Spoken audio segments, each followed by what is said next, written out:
Hello everyone, my name is Madeline Rasco. I am Miss Shelby County's Teen 2025. As many of you know, spina bifida awareness is so close to my heart, which I chose as my community service initiative in the Miss America's Teen organization. Today, I'm here at Children's of Alabama, and we have the incredible opportunity to talk with Dr. Betsy Hopson. I'd like to thank Children's of Alabama and the Neurosurgery Department for allowing us the time and space to speak out of the importance of spina bifida awareness and advocacy.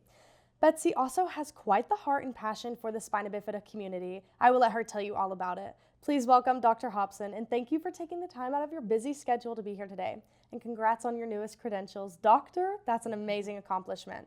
Why don't you start with telling us all about you and your new degree?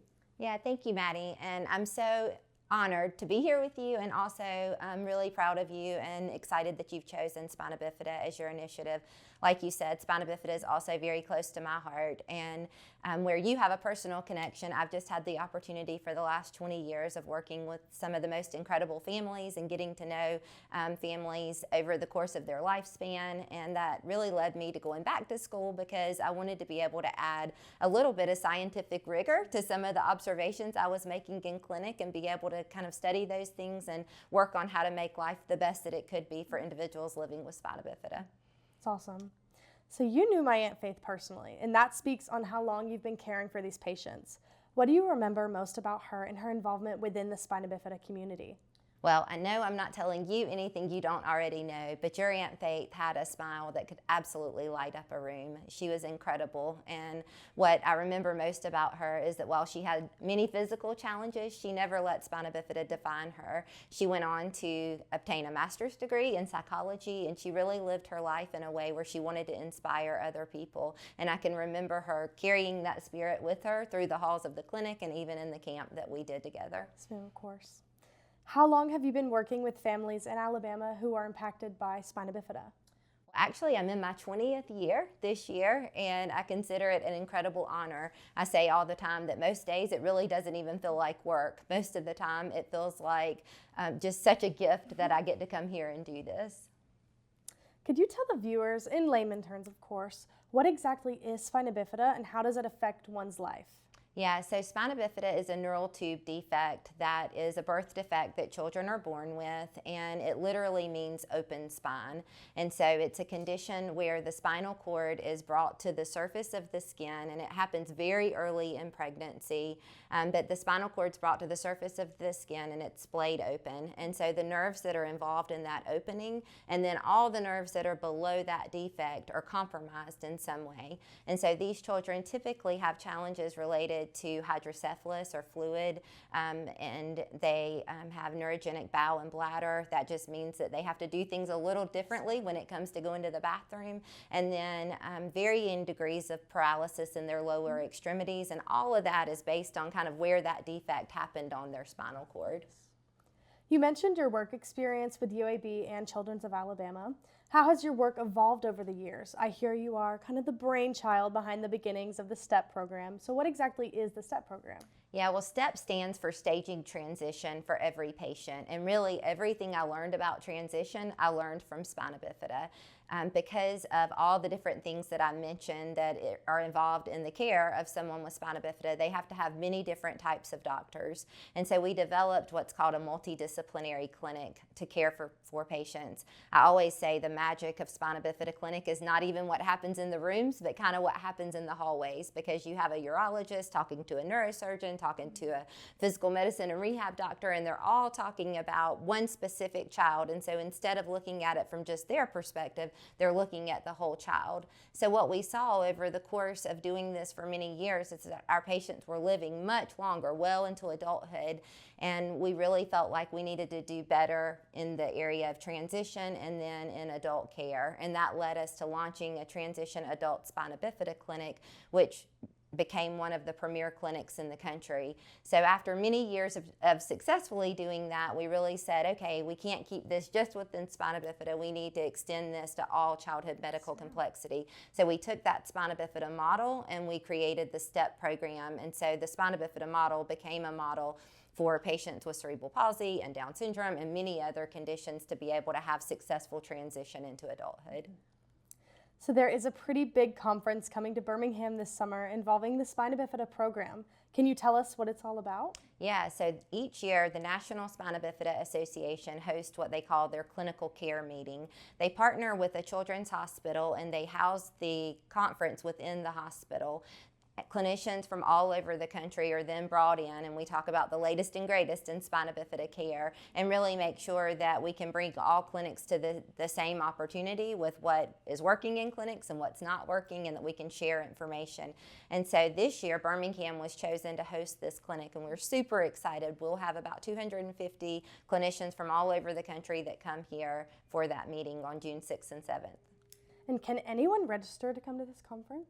They can. It's very much geared towards clinicians, but there'll certainly be families who are affected by spina bifida who are here, and other people who are just interested in the topic.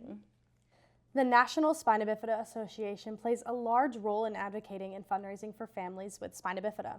Can you tell us about the new local Alabama chapter and how people can get involved?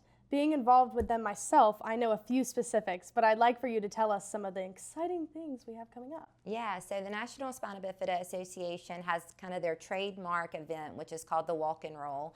And a local group here that you're part of is going to host a walk and roll this year here in the state. The easiest way to get connected is honestly through Facebook, through the Spina Bifida Association of Alabama Facebook page. Candace McCool is a mom who is a strong advocate working with that organization and will be heavily involved in that fundraising event. Now I'd like to transition into a part of the spina bifida community that is especially important to me, Camp Sunshine. Many people got to see and participate in my fundraiser called Crowns for a Cause, a roll-a-thon for spina bifida back in October. This fundraiser was held in honor of my late Aunt Faith to raise funding for camp. I know it's a very special camp because my aunt used to talk about how much fun she would have when she went. Can you tell us all about Camp Sunshine, what it is, and why families should participate? Yeah, so Camp Sunshine is really a life-changing weekend, and so I'll talk first about the kids' camp. So we do two separate camps. One is a camp for the entire family starting at age 5 and going through age 16, and what's so special about that camp is families describe this as a time where they can come together for a weekend and people can just finish their sentences. They know exactly the challenges that they're facing. They talk about being able to just get up and go to the bathroom to go take care of their needs without having to explain what they're going to do, because the family sitting beside them has a similar walk, and so they know exactly what their experience is. They also are able to do things like adaptive water skiing and tubing. Wow. Watching a child with spina bifida water ski for the first time is truly life-changing. You can see when they start to get on the ski, they're terrified and their little hands are shaking. I would be terrified. Yeah. But then all of a sudden the boat takes off, and by the time it makes the first loop, they're going faster. They get back to the dock, and all of a sudden they're like, oh my gosh, if I was able to conquer that, I can do anything. And they begin to see the opportunities and independence and just all aspects of their life in a different way. We also really embrace siblings during the camp, recognizing that sometimes siblings can feel left out when their sibling has any kind of childhood medical complexity. And so everything that we offer to the child with spina bifida, we also offer to the sibling. And so it's really an incredible weekend for the entire family to be able to have respite and fun and really get to experience life in a new way.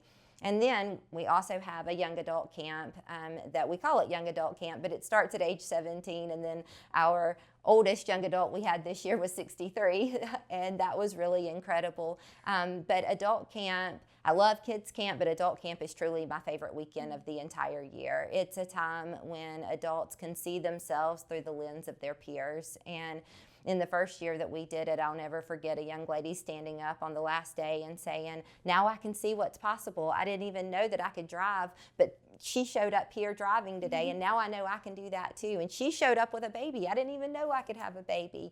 And so by the end of the weekend, they're able to see the things that their peers are doing, and they begin to see new possibilities. They also form quite the community within the weekend, and you can see all of the different times they meet up throughout the years and time that they spend together. Can you tell us what the specific camp dates are this year and when will registration open? Yeah, so we are actually working today on the registration link, and so hopefully it will be open by March 1st.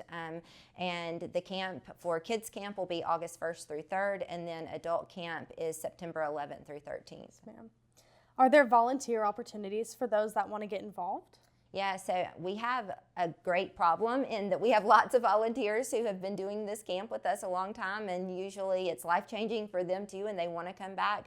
But there's certainly always opportunities and ways to get involved and ways to support. You had such a creative idea in ways to support the camp, even during the fall, by helping raise money for the camp. There's all kinds of ways throughout the year to get involved and to be a part of camp. And I personally am so excited to participate this year in Camp Sunshine and really seeing what my Aunt Faith meant when growing up, talking about how much fun she had in it. Absolutely. Sometimes people can't give with their time, but they can give financially. How can people contribute to such a wonderful camp? Yes, so Children's Hospital has been phenomenal in helping us and creating a spina bifida specific account for us through the Children's Hospital Foundation. And so people can reach out to me directly. All of my contact information is listed on the Children's of Alabama website, and I can help with how to make a donation directly towards the camp. Is there anything else you would want people to know about the spina bifida efforts in Alabama? Yeah, so I'm sure you're aware of this, but back in the 90s in the United States, we began a process of making sure that food was fortified with folic acid. Folic acid has been linked to reducing the incidence of spina bifida by 75%.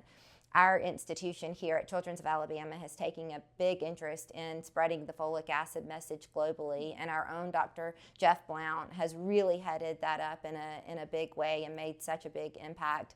But on March 19th, we're going to focus on this more locally and look at having folic acid put in corn mesa products. And so if people want to get involved in that, there's an opportunity in Montgomery with the Till on the Hill that'll be on March 19th. Thank you so much for your time today and allowing us to speak with you. And to close us out, would you like to tell everyone what the tagline of Camp Sunshine is? Absolutely. So our tagline at Camp Sunshine is "Let Your Light Shine." And as I mentioned earlier, I certainly saw that in your Aunt Faith, and I definitely see that in you now too. Thank you so much. Thank you. That means so much to me. And I know my Aunt Faith would be so proud of how far this program has come and how many people in the spina bifida community are now truly seeing the light of what it is and how important it is. If you have any more details or questions on spina bifida, you can visit any of my socials or go to www.following-faith.org for any information.